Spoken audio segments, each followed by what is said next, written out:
তিন জায়গায় প্রয়োজনে মিথ্যা বলা যায়।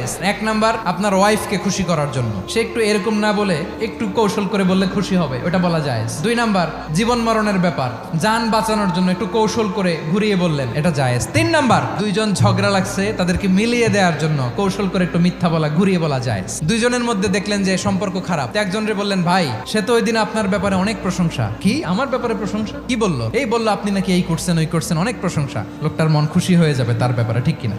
আবার তার সাথে যার ঝগড়া, ওরে যে বলুন, ভাই ওই দিন তো সে আপনার অনেক অ্যাপ্রিসিয়েশন করলো, অনেক, সে তো অবাক, কি রে বলে কি? এই যে দুইজনের ব্যাপারে দুইজনের একটু ভালো ভালো কথা বলে দিচ্ছেন, একদিন দেখবেন রাস্তা দিয়ে হাঁটার সময় একে অপরকে সালাম দিয়ে ফেলছে, সালাম দিয়ে বুকে জড়ায় ধরছে, আছে না নাই? আবার মিলমিশ হয়ে গেছে। কিন্তু আমাদের স্বভাব হইলো, দুই প্রতিবেশী যদি একসাথে বসে একসাথে হাঁটে, দূর থেকে দেখলে আমাদের জ্বলে, আছে না নাই? ঘটনা কি? এই দুইটার মধ্যে এত মিল কে? এই দুইটার মধ্যে গিরিঙ্গি লাগানো যায় কিভাবে? আল্লাহর কাছে তওবা করেন, এই মানসিকতার যেন আমরা না হয়, আমরা মিলিয়ে